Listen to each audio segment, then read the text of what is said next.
One of the best things about getting older is that you can't remember what you were so mad about yesterday.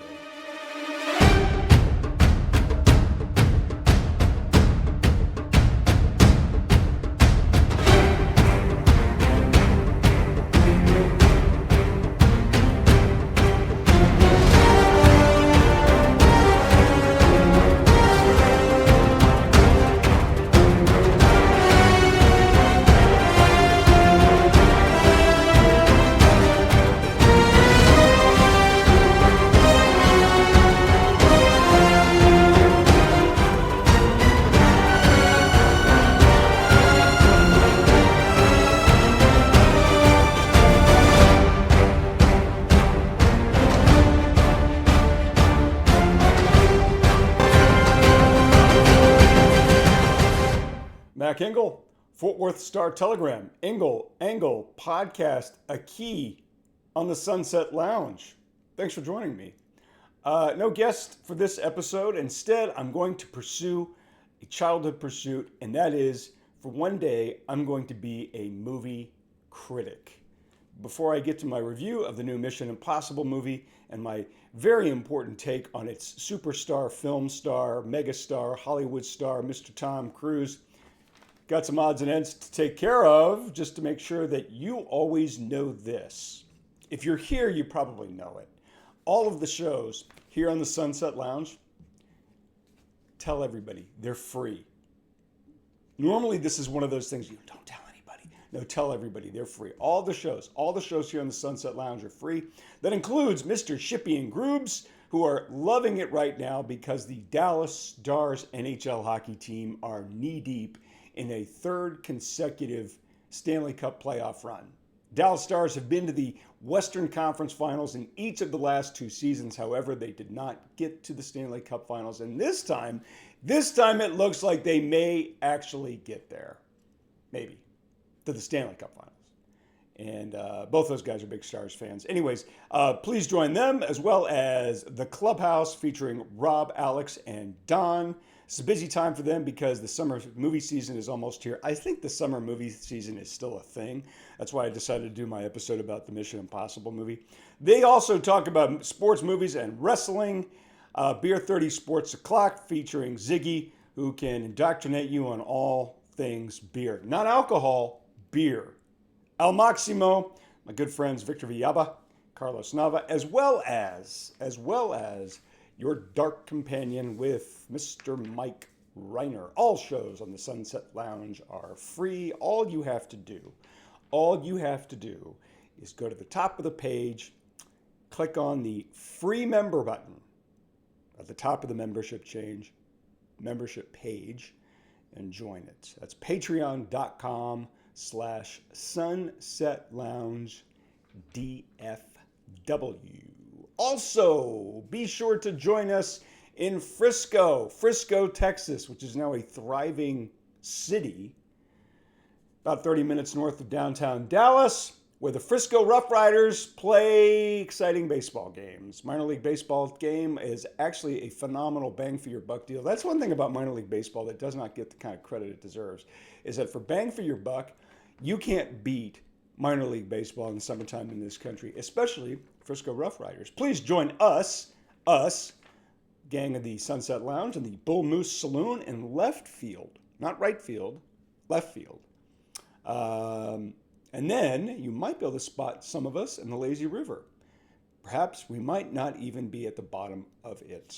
That's Thursdays. Every Thursday is Thirsty Thursdays at the Frisco Rough Rider games. Get your ticket. Meet us for a drink in the saloon. Quench your thirst with Thirsty Thursdays. I'm trying to think if I'm missing anything else here. I don't think I am, which means I probably am. Okay. So when I was in middle school-ish, I had an aspiration to do some form of what I am doing today. That's back when I had no concept of what money was. But I loved movies. It was a great escape, and I was going to be a movie critic.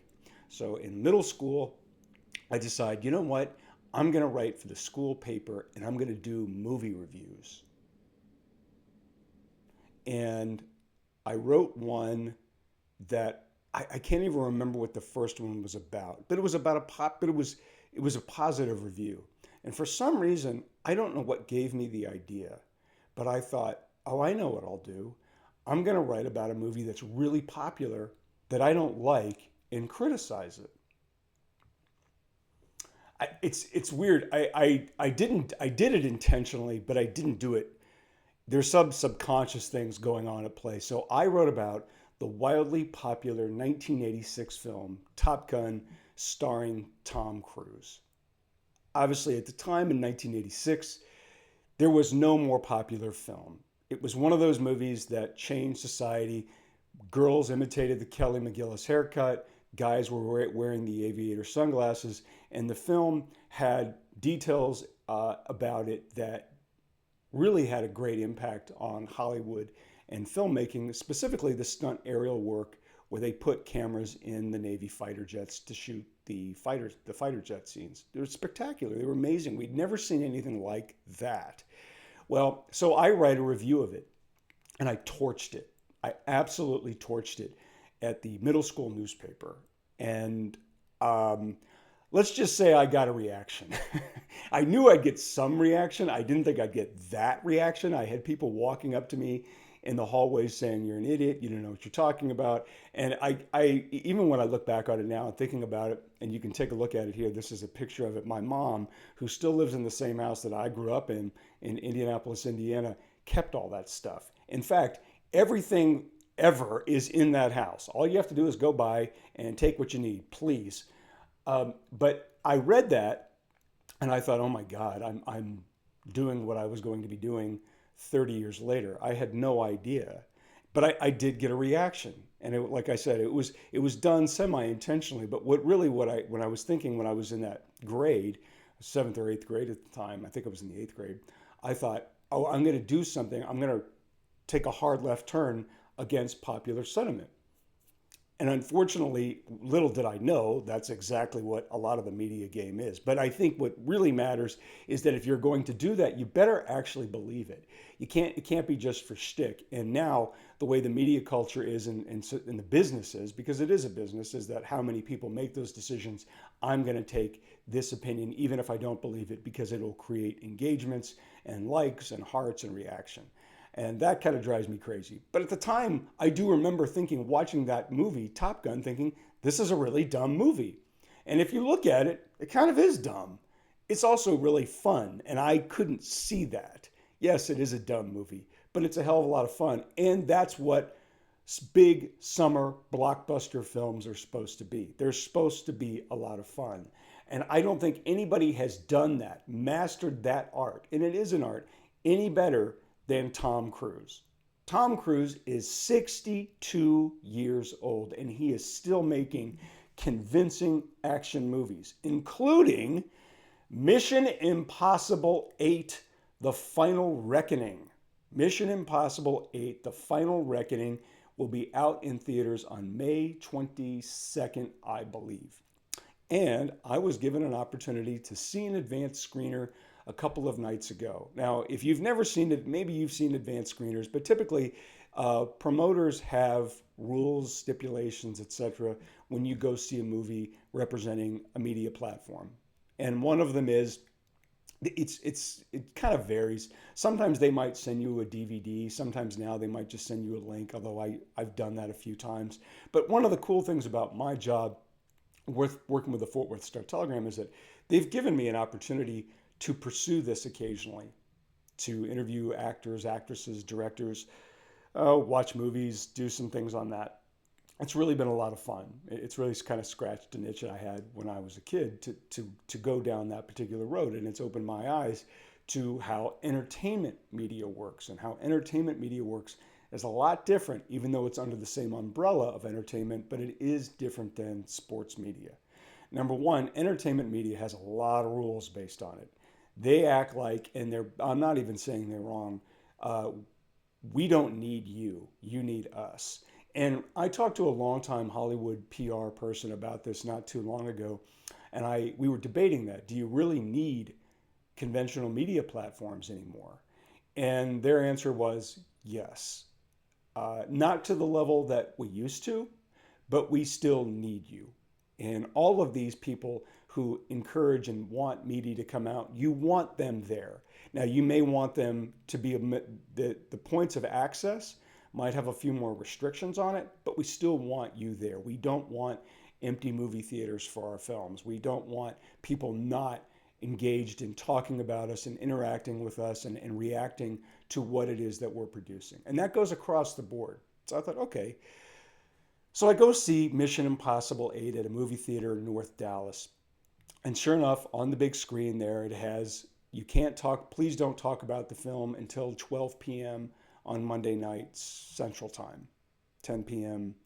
Pacific Time, okay? Please don't post any reviews about this film until Wednesday at 4 p.m. Central Time, which is when we're probably going to be dropping this here on the Sunset Lounge. It's like, okay.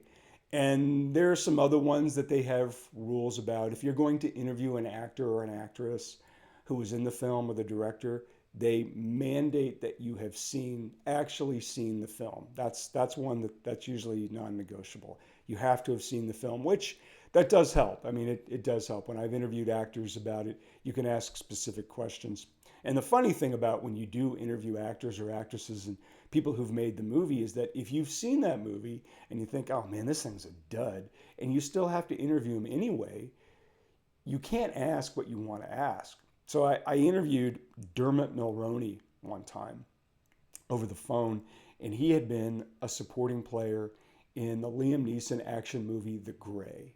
The Grey came out 10, 12 years ago, and it came out in January. And it was one of those Liam Neeson action movies that actually was pretty good. You know, some of those are kind of silly, but this one was pretty good. It was about some guys who get trapped up in the wild in Alaska, and they're being pursued by wolves or wild dogs or something. I can't remember, but it was actually pretty good.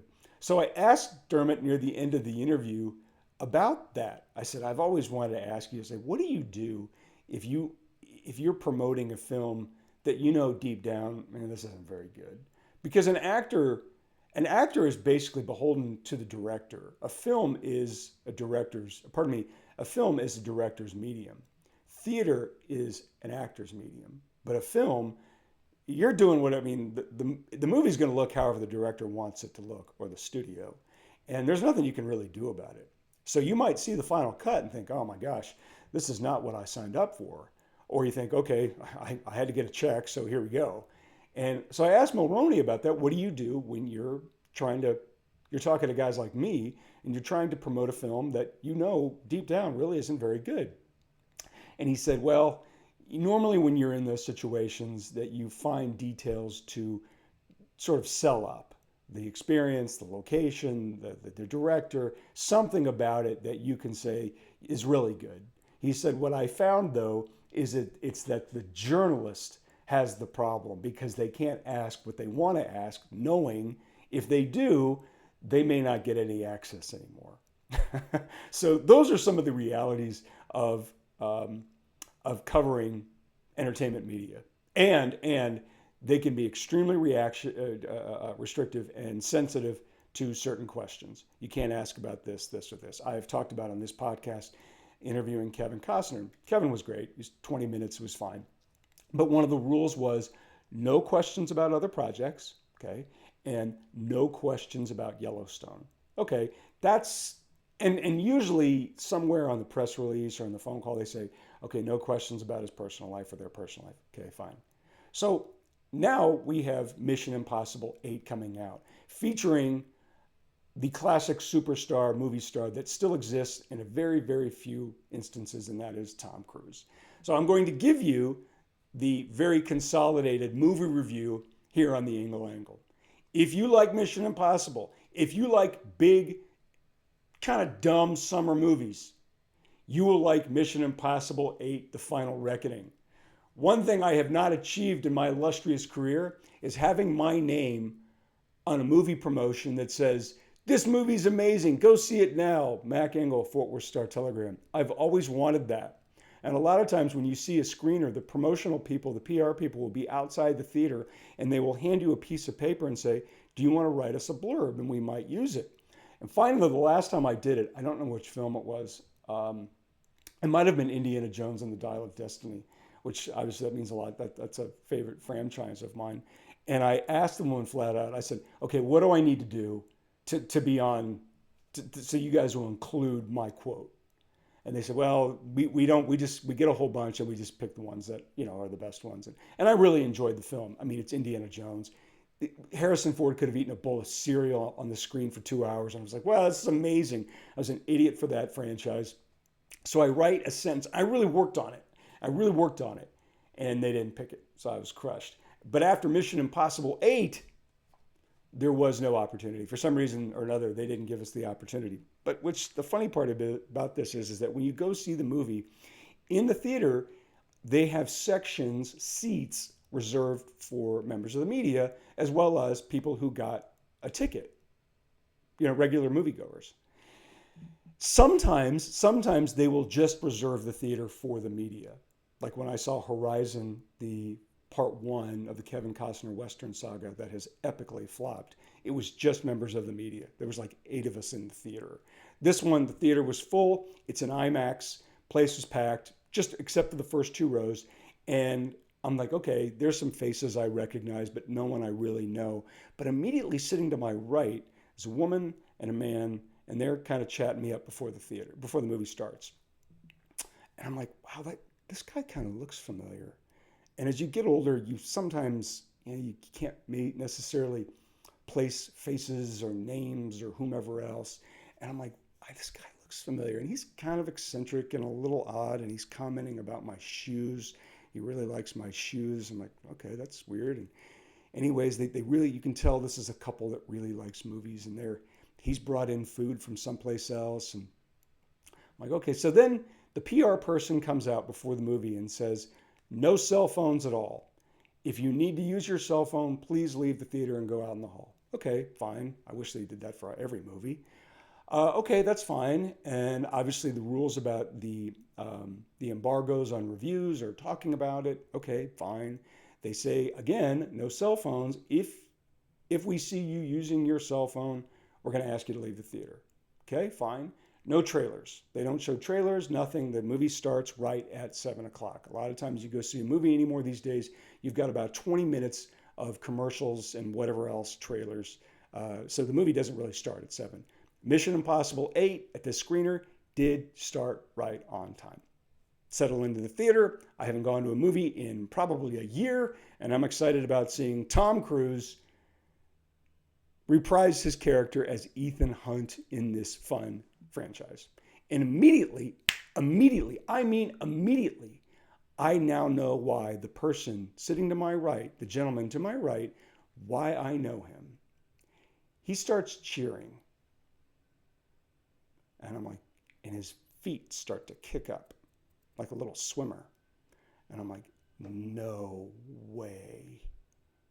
When I had gone to see a screener for Indiana Jones and the Dial of Destiny, that same person was sitting to my left, and he cheered and clapped and talked and pointed at the screen. And his girlfriend, who is sitting between us, is touching his leg to try to get him to calm down because he's, yeah. He's saying that to the screen. And it's so bad at one point, and I can see that the guys sitting in front of me are looking back like, is this dude for real? Yes, he's very much for real. And I'm like, you've got to be kidding me. And I would say it persisted for about the first 10 minutes because there's big action scenes and he's excited and, go team. I still can't get my head around people who cheer at movie theaters. Sporting events, you might affect a live performance. A Broadway show or a live theater performance after they're done and they bow, cheer. A movie is pre-recorded. They can't hear you. Okay. And quite frankly, it's annoying, especially during the movie. This guy's cheering. Yeah. Can't make that up. He's making those noises. So I'm debating whether or not, am I going to leave? This is so annoying because, oh yeah, this movie is 2 hours and 49 minutes long. And I'm like, I'm going to be here forever. I'm going to be sitting next to this guy. And I really did debate, do I want to leave? So then as God would have it, he had something to eat. He had brought I don't know, a 10-course meal in from someplace. So he has something to occupy himself in his hands and his mouth for the next however long it's going to take him to eat this. So that slowed him down. I'm like, okay, that's going to buy me 20 minutes. And I thought, well, if he's really hungry, it might be 10. So he slow plays his dinner, eats it, and then the movie's going on. And it's a good movie. If you enjoy Mission Impossible movies, this is basically a way to wrap up the entire franchise that started in 1996. It's big. It's amazing stunt work. Tom Cruise has once again topped himself in terms of his willingness to throw himself out of any plane, anything moving at high speed to capture a really thrilling image and sequence for our benefit, and probably his ego, because parts of this movie, he does show off his rather good shape physique these days and how much time he must be spending in the gym and or with a plastic surgeon. Good for you. Don't care. Guy looks great. He does. But now I'm so preoccupied with the guy sitting next to me that I'm kind of losing sight on what is a pretty good movie. It's Mission Impossible. They're all the same thing and they're all cool. Although the funny part is you can tell Tom Cruise, because he has, I'm sure, total scene control in his movies, does not want to kiss the romantic leading hot woman sitting across from him in Haley Atwell, the beautiful British actress who's been in Marvel movies. And, you can just tell he doesn't want to do kissing scenes. Let you run with that however you want. But again, I'm coming back to the guy sitting 2 seats next to me. And at one point, he gets up. And he's one of these people who I'm convinced this is just a behavioral thing. He's not even aware of his surroundings or whatever else. And he tells his girlfriend, I'm going to get up and go pee. Appreciate the heads up. Gets up, leaves. Okay, now I've bought myself 5 more minutes of silence watching the movie. And he's gone for a while. And he comes back and he has a beer and a big bag of Reese's Pieces. I never knew beer went with Reese's Pieces, and I will crush me some Reese's Pieces and junk food. But beer and Reese's Pieces? I'm like, okay, who am I to judge? So the movie does feature a phenomenal chase sequence that is as good as any that Tom Cruise has done. It involves 2 biplanes where Tom Cruise is jumping out of planes and beating up people midair, and it's shot in South Africa, so the scenery is absolutely stunning.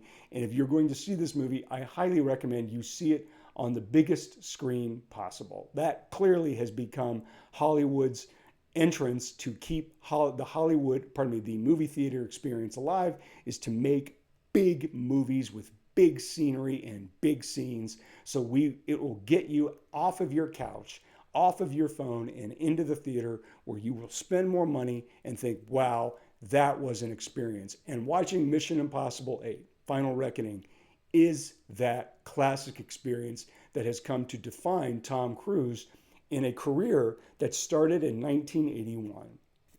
As I was sitting there watching that film, it occurred to me that Tom Cruise has been entertaining audiences on the big screen since about the mid-'80s. He entered Hollywood or professional acting or whatever in 1981 with a small role, and he blew up. And he did something that most people who enter that cutthroat world don't do it, and that is to not only own the films that he wanted to be in, but to be a part of it for more than 40 years, and he's still doing it. Now, somewhere along the way, his personal life and his personal views about religion specifically really had an effect and could have been catastrophic to his career, which is obviously his priority. He's been married 3 times. Who cares? I don't care. I don't know why anybody really cares what that person does, that entertainer does in their personal life that is not criminal, should it affect our ability and ambition and desire to go watch them perform on stage or on screen. Again, it's one thing if they're a criminal. If they're a criminal, yeah, I'm like, I don't know if I really want to support that. I really don't know if I want to buy that one, okay?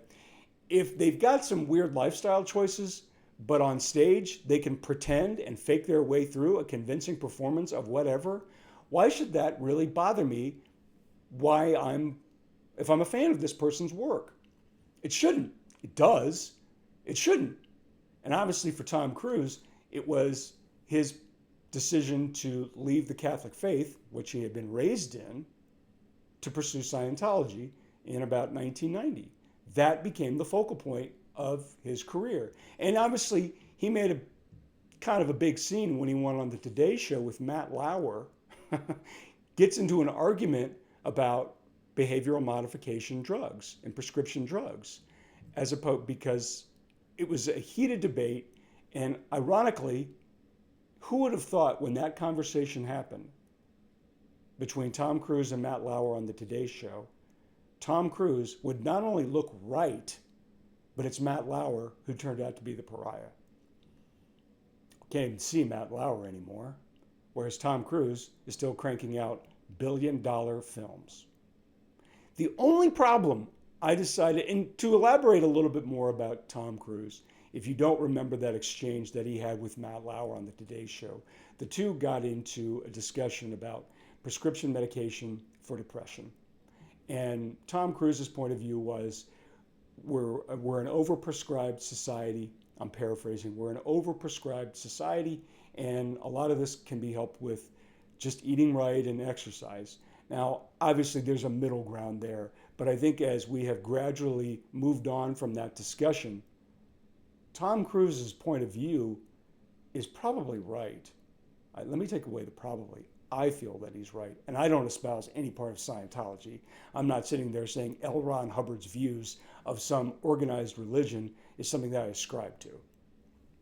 That's a different discussion. But the attitude about just willy-nilly, just doling out drugs to everybody for whatever reason, that's something that I have some pretty strident views about. And I tend to agree with, if you eat right and kind of take care of yourself a little bit and mindful about what you're putting in your body, are you getting your blood flowing, those things, and you could probably solve quite a few of those problems that a pill is supposedly going to solve. And in fact, however, the pill might create more problems ultimately down the road. None of these things bother me about Tom Cruise. None of them. Here's the part that I have a problem with Tom Cruise. And it's not just him. It's a lot of actors in Hollywood. Tom Cruise is an action star. He's running around kicking ass and beating people up. Jack Reacher films, Top Gun, Mission Impossible, Minority Report, great film. Dozens of characters where Tom Cruise is running around the big screen, beating the living crap out of everybody. He's 5'7". This is not Bruce Lee, Chuck Norris, Jackie Chan, Kung Fu Master, Jiu-Jitsu King. This is a 5'7" thespian who wants us to believe he can beat the living crap out of 50 guys on screen at the same time. That's what I have a problem with. Now, I understand. If you go back to your time in high school, think back to your time in high school, who went into theater? It wasn't the big guys. Those guys gravitated to sports because physically, that's where their body shape told them to go. Who went into theater and film or theater? Smaller guys. It makes sense. But as a viewer, I'm like, this is a little bit much. And having had the opportunity now to interview some actors and actresses, specifically actors, you see how small they really are. You're like, wait a minute, this is ridiculous. I'm 6 feet. I couldn't beat up anybody. I am 6 feet without pumps. I get very sensitive about that. Like, no, you're not 6 feet, you're 5'11". No, damn it, I'm 6 feet, barely. Tom Cruise is 5'7". All these other guys running around Hollywood acting like they're kick-ass people are tiny. They couldn't beat up anybody. And yet, as a film goer, I'm sitting there thinking, you know what? I have no problem with Tom Cruise attaching himself to the side of a plane and taking off 5 times to get the shot.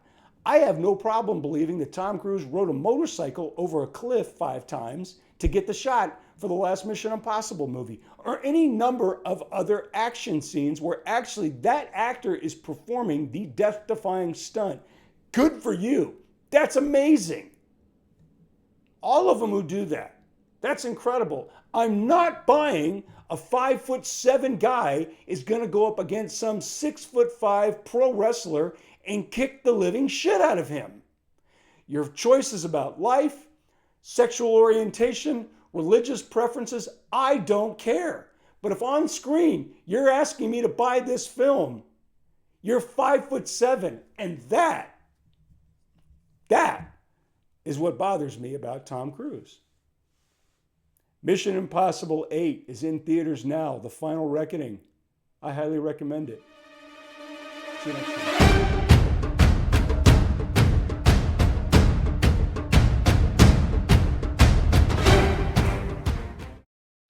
This is a Stolen Water Media production.